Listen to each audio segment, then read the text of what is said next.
জন্মদিনে মায়ের শিক্ষা বাস্তবায়ন এক সাংবাদিক পুত্রের মানবিক দৃষ্টান্ত। সাধারণত জন্মদিন মানে কেক কাটা, ভোজ, আনন্দের দিন, কিন্তু এবার গন্ডাছড়ার এক সাংবাদিক পুত্র তার মায়ের ৬৯তম জন্মদিনের রূপ দিলেন এক ব্যতিক্রমী মানবিক উদ্যোগে। সাংবাদিক রামু দেবনাথ তার মা মায়েরানী দেবনাথের জন্মদিন উপলক্ষে ছুটে যান অমরপুরের পূর্ব মৈলাক গ্রামে, যেখানে দীর্ঘদিন ধরে থ্যালাসেমিয়ায় আক্রান্ত ছোট্ট প্রিয়াঙ্কা দাস জীবনযুদ্ধে লড়ছে। প্রিয়াঙ্কার পরিবার আর্থিকভাবে অসচ্ছল, যার ফলে চিকিৎসা ও দৈনন্দিন জীবনযাপনই হয়ে উঠেছে চ্যালেঞ্জ। এই প্রেক্ষাপটে জন্মদিন উদযাপনকে সমাজসেবামূলক অর্থে রূপ দিয়ে রামু দেবনাথ প্রিয়াঙ্কার হাতে তুলে দেন প্রয়োজনীয় জামাকাপড়, স্কুল ব্যাগ, খাবার, টয় ও অন্যান্য শিক্ষা ও স্বাস্থ্য সামগ্রী। শিশুটির চোখে মুখে আনন্দের ছাপ ও পরিবারের স্বস্তির নিঃশ্বাস ছিল চোখে পড়ার মতো। রামু দেবনাথ ছিলেন মা সবসময় দুঃখী মানুষের পাশে দাঁড়াতে শিখিয়েছেন, তাই এবারের জন্মদিনে মায়ের শিক্ষাকেই বাস্তবে রূপ দিতে চেয়েছিল। স্থানীয়রা এমন মানবিক উদ্যোগে খুশি। অনেকেই বলেছেন এ ধরনের উদ্যোগ সমাজের জন্য অনুপ্রেরণা। একজন সাংবাদিক যে সমাজেরও এক শক্ত স্তম্ভ হতে পারেন, রামু দেবনাথ তা করে দেখালেন। মায়ের জন্মদিনে সন্তানের এমন মানবিক শ্রদ্ধাঞ্জলি নিঃসন্দেহে সমাজে এক অনুকরণীয় দৃষ্টান্ত।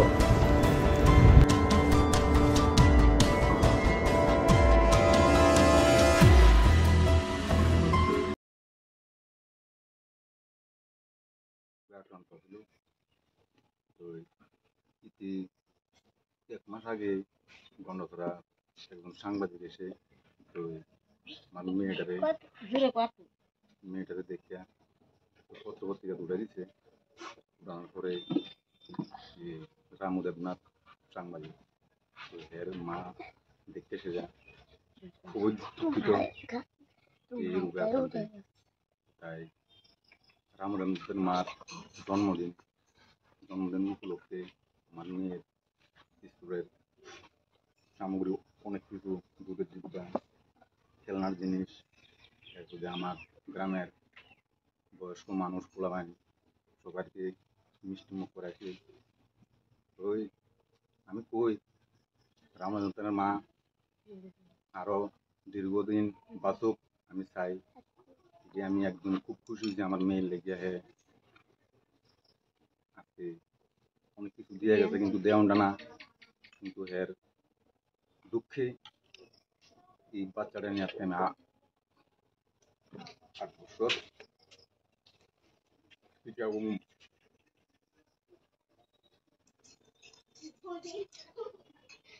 আমি চাই মার আরো সুস্থ হোক।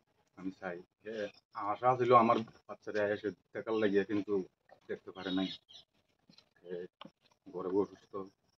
আমার বাচ্চা রেডি পত্র নিউজ দেখতে এসে যায়, খুবই দুঃখিত হয়েছে। তাই জন্মদিনের উপলক্ষে আজকে আমার বাড়িতে এসে তো বাচ্চাদের দুধ সবকিছু দিয়েছে, মানে সামগ্রী অনেক কিছু, খুব খুশি হয়েছি আমি।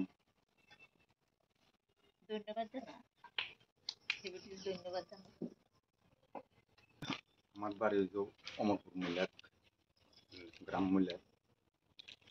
তো আমরা দিকে স্থায়ী নাম কাজল দাস, বাবার নাম স্বর্ণ দাস, বাচ্চার নাম হচ্ছে প্রিয়াঙ্কা দাস। বলতে আমিও চাই বাচ্চারা আগামী দিনে কিভাবে রিটার্ন হইব, এটি আমি চাই। আমি তো সরকারের কাছে আবেদন করছি, কিন্তু দেখা যাক না সরকার কি করে। যখন আমার